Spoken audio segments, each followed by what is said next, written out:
alumnos de lengua materna, español de primer grado de secundaria, les damos la bienvenida a la programación de Aprende en Casa. Les proponemos que, desde su hogar, se acerquen a los contenidos de las asignaturas y áreas de primer grado. Y les sugerimos que preparen un cuaderno o una hoja de papel y un lápiz o pluma para que realicen sus anotaciones, preguntas y actividades, y que también preparen su carpeta de experiencias para que en ella incorporen las respuestas de las preguntas que les haremos al final de la sesión. Los programas que les presentamos les serán de gran ayuda para su crecimiento personal y para cuando regresen a la escuela, una vez que se supere exitosamente esta situación. Entrando en materia, les comentamos que el propósito de esta sesión es que conozcan el uso de diversos tipos de textos como recurso para narrar una historia. Como estudiantes, han tenido la oportunidad de acercarse muchas veces a la literatura. Han podido conocer sus aspectos externos, como los valores, la cultura y las maneras de ver el mundo que se plasman en ella. Y también sus aspectos internos, como las tramas, personajes y escenarios. En esta sesión analizarán cuáles son los recursos a los que recurren las escritoras y los escritores para crear el ambiente en el que contextualizan o ubican su relato, lo que les lleva a considerar, sin importar a cuál género pertenezcan, en qué lugares y periodos históricos ocurren. Por ello, es indispensable que al leer identifiquen los aspectos espaciales y temporales que crean el ambiente. Cuando han leído un texto narrativo, ¿se han puesto a pensar a qué ha recurrido el autor o la autora para que ustedes pudieran imaginar a los personajes, la época en la que transcurre la historia, las características de los lugares y las situaciones que enfrentan? Sin duda, la vida cotidiana tiene la necesidad de describir, ya sea un lugar, una persona o un hecho particular. Sin embargo, es en los relatos escritos en donde la descripción ocupa un papel fundamental. En la creación de ambientes y objetos, también existen descripciones que pueden influir psicológicamente en las asociaciones que, con distintas ideas o sensaciones, ustedes como lectoras y lectores pueden tener. Tal es el caso de los colores, por ejemplo, el negro con el misterio, el rojo con la pasión o bien el azul con la tranquilidad. ¿Se han preguntado cómo se construyó el ambiente de una novela de terror como Drácula? ¿Y cuáles fueron los recursos que su autor utilizó para crearlos? Con el propósito de que puedan conocer más acerca de los recursos literarios que las autoras y los autores usan para crear una diversidad de ambientes, las y los invitamos a ver el siguiente video.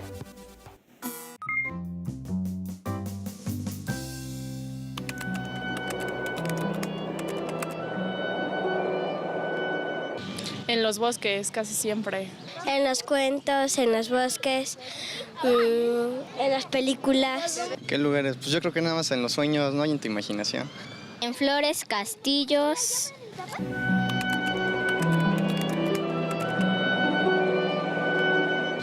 Una hada. No sé, un duende. No sé, a lo mejor un príncipe. Ariel. ¿Por qué Ariel? Porque me gustaría ser una sirena.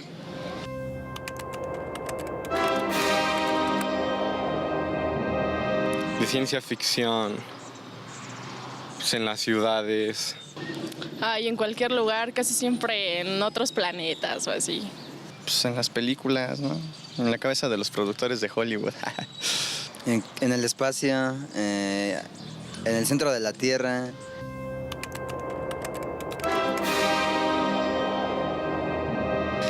Pues no sé, a lo mejor y sueños guajiros, ¿no? Porque pues aparecen así un buen de cosas que dices, pues qué onda, esto ni pasa en la realidad. Pero pues igual, ¿no? Se vale soñar. Como que de emoción, aventura, suspenso, eso. Ay, que hay muchas cosas por descubrir.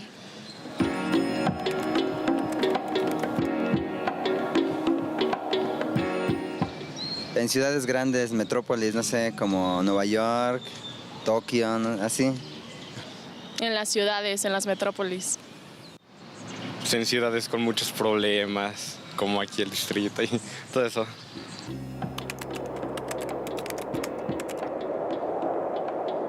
Los ambientes son opacos, yo diría. y te dan la sensación de querer aportar algo a la humanidad. Ay, así como casi siempre son muy oscuras o mucha violencia y así. Pues pueden ser muchas cosas, puede ser desesperación, a lo mejor impotencia, o a lo mejor alivio, no sé, un buen de cosas, ¿no? Dependiendo de qué historias esté relatando igual.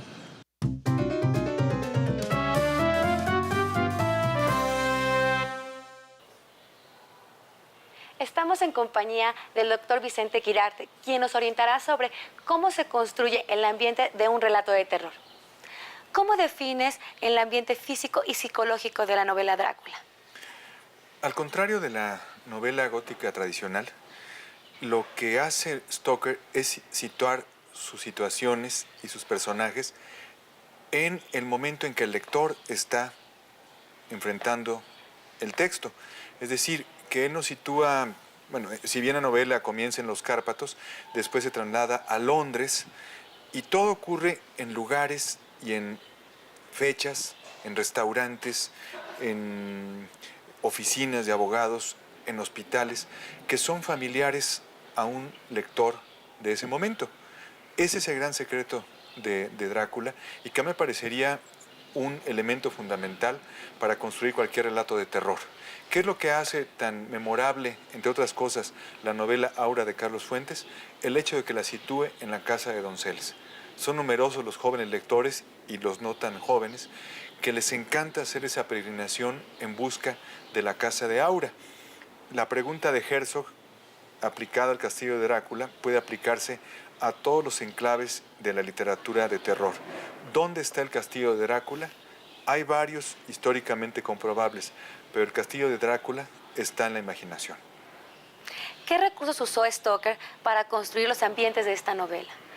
Sobre todo estas diferentes escrituras, acudir al diario, a la taquigrafía, a la nota de periodística, al discurso pleno de personajes que también están plenamente definidos. Una mujer vanidosa y superficial como Mina, que resulta ser la primera víctima del vampiro, y quien lo vence es la mujer autónoma, la mujer inteligente, la mujer culta, la mujer leal, la mujer que finalmente tiene todo el arsenal intelectual y emotivo para vencer el deseo y la maldad encarnados por el vampiro. Es muy interesante.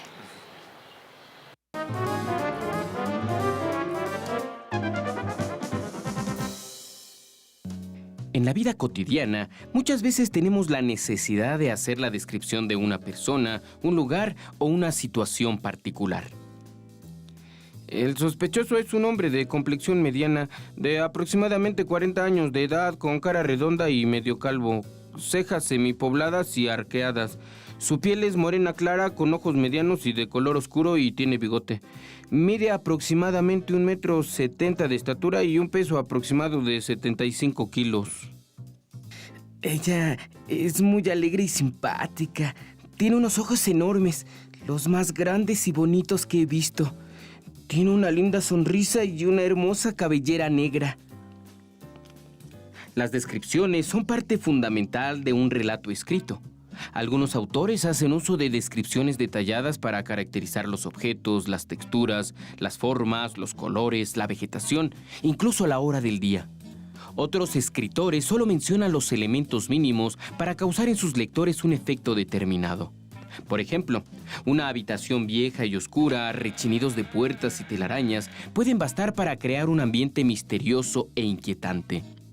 Los colores que se mencionan en un relato influyen en la creación del ambiente, pues psicológicamente los lectores los asocian con distintas ideas, objetos y sensaciones.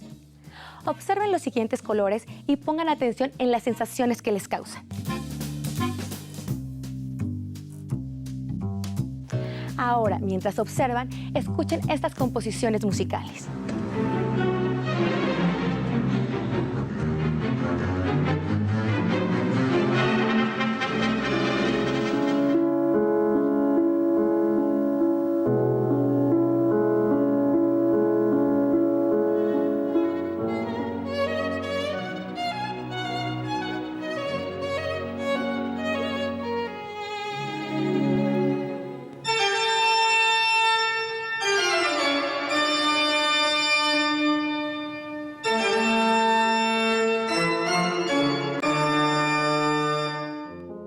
Los psicólogos asocian el color rojo con la pasión, el azul con la tranquilidad, el amarillo con el humor y la actividad, el negro con la oscuridad y el misterio.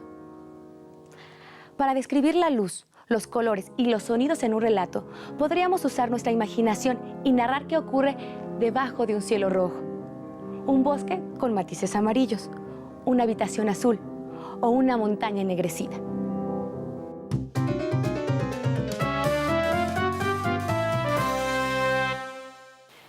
Hemos hablado de las descripciones y cómo permiten construir el ambiente de un relato. Doctor, ¿podrías explicarnos qué es la narración indirecta y cómo se usa este recurso? Bueno, como dijimos antes, la voz del vampiro en la novela Drácula es articulada en muy pocas páginas. Como lo ha hecho Leonard Woolf con gran paciencia, el gran estudioso de Drácula, solo en un pequeño porcentaje de las 400 páginas de la edición original habla el vampiro. Lo más interesante es cómo a través de la narración indirecta, Stoker logra hablar del horror sin nombrarlo. Como decía Stéphane Mallarmé, el secreto de la literatura y el secreto de todo arte consiste no en nombrar la cosa, sino el efecto que produce. La narración indirecta de los personajes en Drácula logra crear esta atmósfera ominosa, esta atmósfera terrible que va rodeando a los personajes, como dice Van Helsing, el cazador de vampiros de la novela que después se ha convertido ya en un personaje popular de la película del mismo nombre. Hay que cruzar las aguas amargas para llegar a las aguas claras. ¿Cómo logran los personajes atravesar este bosque oscuro, esta amenaza latente de la maldad que es el vampiro? Curiosamente a través de la escritura de los diarios de Mina Harker, a través del diario de Jonathan Harker, a través de la lectura que Van Helsing hace de los tratados que existen sobre vampiros, a través de las antiguas supersticiones de Rumania y de Hungría. Todo este estilo indirecto va armando paulatinamente la trama y va armando también los resortes que van tensando el arco de la narración. Uno está acostumbrado en las películas a ver que la estaca de madera termina con el vampiro. Eso tiene que ver con que la madera es un elemento natural y el vampiro, como ser antinatural, huye de todo aquello que no le pertenece, el fuego, el agua corriente, en este caso la madera. Pero en la novela original, el monstruo, el vampiro, es vencido con un cuchillo kukri y un cuchillo Bowie, que eran armas de un inglés y de un americano, armas muy emblemáticas. Entonces es Estados Unidos e Inglaterra con las armas del imperio que terminan con esa amenaza que viene de Oriente.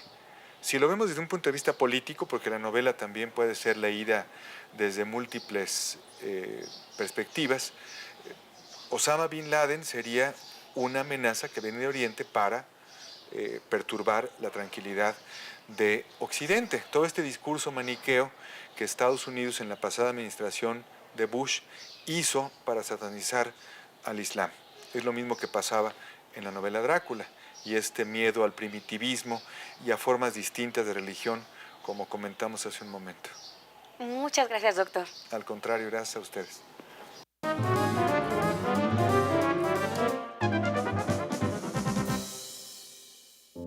Distinguida señorita, escribo a ruegos del señor Jonathan Harker, quien no se encuentra bastante fuerte para hacerlo en persona, aunque su salud mejora. Hace casi 6 semanas se encuentra bajo nuestros cuidados, convaleciente de una violenta encefalitis. Llegó desde Klausenburg y necesitará unas semanas de descanso en nuestro sanatorio de la montaña. Me habla mucho de usted y dice que pronto será su esposa. Les deseo toda la felicidad del mundo. Ha sufrido una impresión horrible, según afirma nuestro doctor, y en sus delirios decía cosas espantosas. Hablaba de lobos, de venenos y de sangre, de espectros y demonios y cosas que no me atrevo a mencionar. Habrá de tener usted cuidado al hablar con él. Debíamos haber escrito hace tiempo, pero no sabíamos nada de sus familiares y no llevaba encima ningún documento que pudiera orientarnos. Tenga la seguridad de que está bien atendido, pero cuide de él. Tienen ustedes por delante muchos, pero muchos días de felicidad. Hemos terminado por el día de hoy. Los invito a retomar las ideas que nuestro especialista nos dio y aplicarlas en nuestros relatos. Hasta pronto. Como pudieron darse cuenta, a través del uso de la narración indirecta, es posible que hablen de algo sin nombrarlo. Esto lo vieron en la explicación de cómo se articula, en muy pocas ocasiones, la voz del vampiro a lo largo de toda la novela Drácula, y el autor habla del horror sin nombrarlo. Recuerden que en las novelas pueden encontrar diferentes tipos de narradores que transmiten una historia. Por ejemplo, el narrador protagonista, que describe y refiere a otros personajes desde su punto de vista y con sus palabras.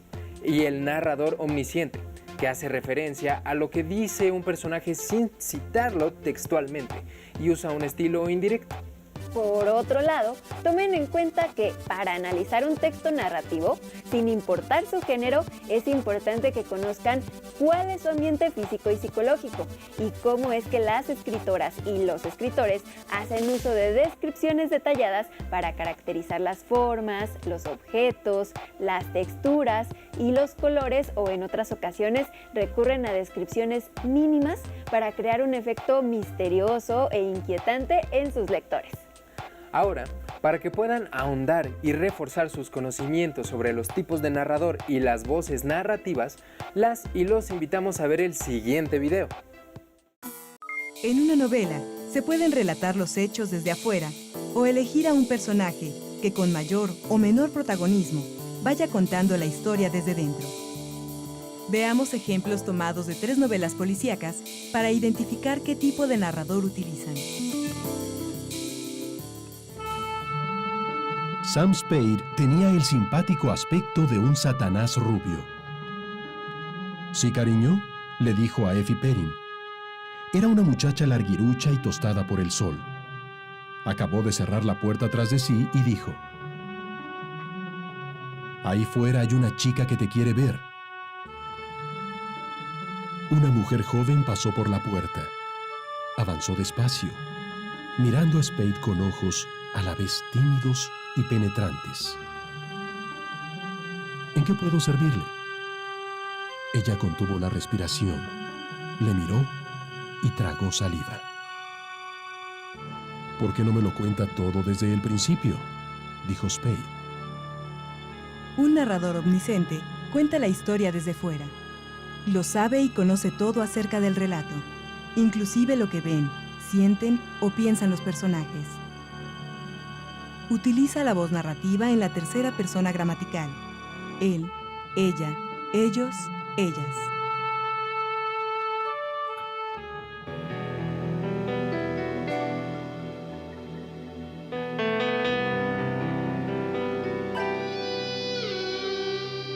Mi nombre es Mandrake. Soy abogado criminalista. El caso que voy a relatar comprueba, como dijo alguien cuyo nombre no recuerdo, que la verdad es más extraña que la ficción, porque no está obligada a obedecer a lo posible. Luma abrió la puerta de mi oficina para dejar pasar a la visita. Era una mujer joven, esbelta, vestida con elegante discreción. Parecía salida de un cuento de hadas. ¿Puedo comenzar desde el principio?, preguntó. Para un abogado, a veces es mejor que el cliente comience por el final, le dije. Un narrador protagonista está dentro de la historia, en la que participa como personaje central. Utiliza la voz narrativa en la primera persona, yo, nosotros.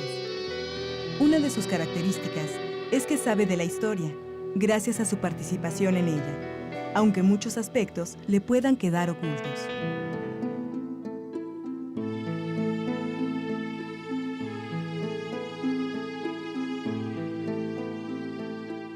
Nuestra patrona entró con una tarjeta que entregó a Holmes.